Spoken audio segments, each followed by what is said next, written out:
Hi everyone. I'm going to start this today with some really kind of good news, I guess.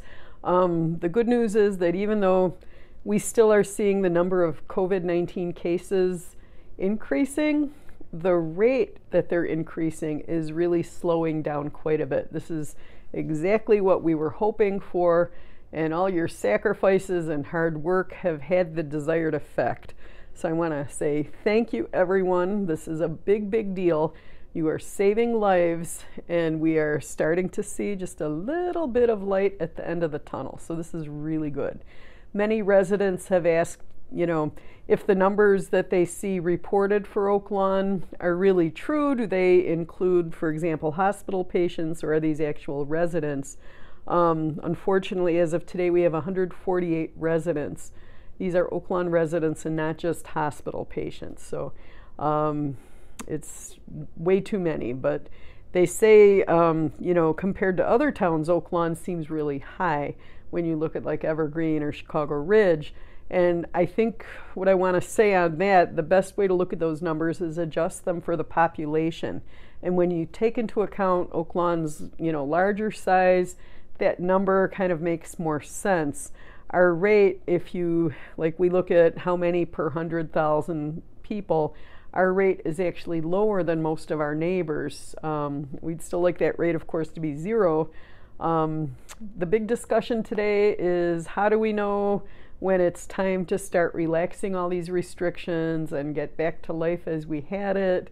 Everyone's chomping at the bit for that. I have been on conference calls with federal, state, and local public health officials.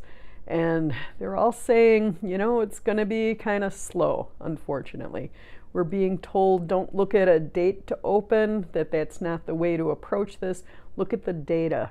And the things they're going to be looking at are when the cases are no longer spreading widely throughout the community, when the healthcare system can be strong enough for both testing and treatment for whatever is being thrown at them, and when the public health resources can handle the increased testing, contact tracing, and have all the supplies we need to support the whole system. So I don't think you should expect things to ease up all at once, unfortunately. I think if you're medically vulnerable, you'll probably be sheltering at home for some time still. If there's a spike or an increase in the caseloads, things are going to just throttle right back. And so it's better to do it in a controlled way where the benefit can be prioritized in relation to the risk. We need testing to be widely available. So everyone who is infected will know it, be isolated, and we need the resources to do contact tracing, which is a fancy word for finding everyone who's been in contact with people who are infected and then getting those folks to quarantine for 14 days. So that's going to be a lot to take on. And I know we're eager to open back up, but unless we do it, in the right way, we're going to be right back to where we were a month ago. And I know none of us want to lose ground and go back like that. I think we'll see differences in how we operate for several months, even if restrictions are lowered. I think you'll still see social distancing continue. I think people will still be wearing the masks. We're probably looking to change how we touch stuff, everything, should be touched as least as possible. Automatic doors, those kind of things. Very little cash if we could do it. Vulnerable people may still have to be sheltering for some time. So I have more good news. Yard waste pickup will resume on Monday, April 20th. I want to thank everyone for their patience. The board has been working really, really hard to make this happen sooner rather than later. I want to give a shout out to the trustees, Trustee Olenichuk in particular.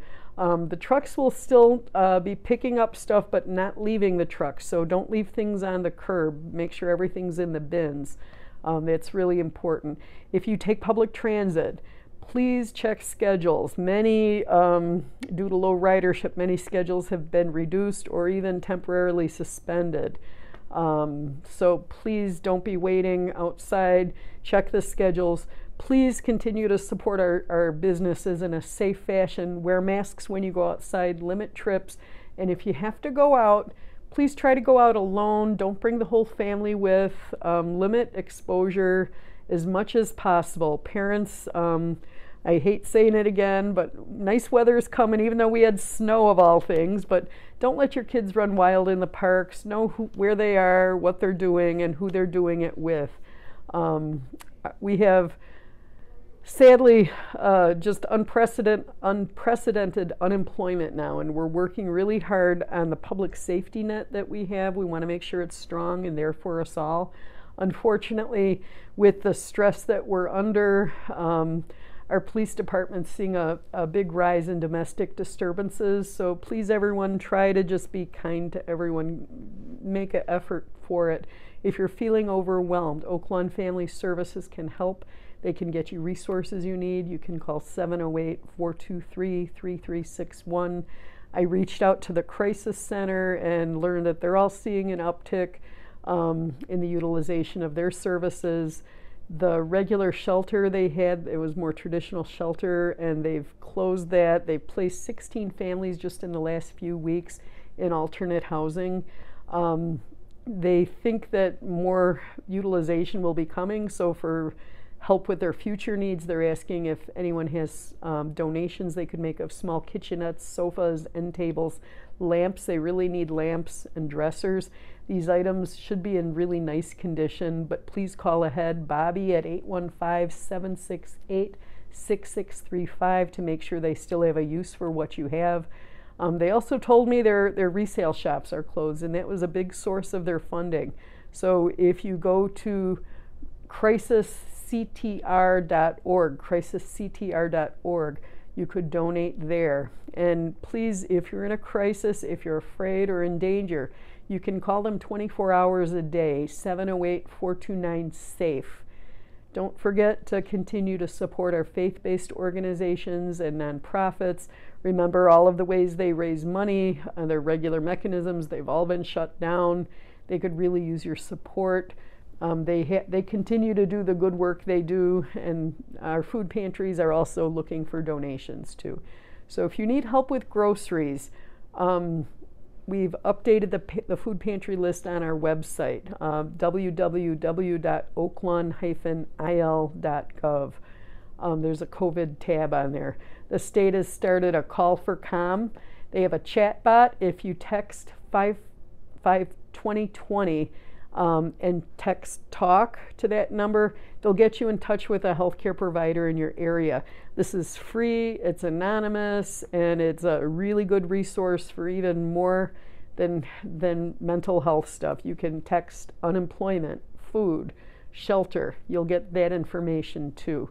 Again, 552020 is the number to text that to.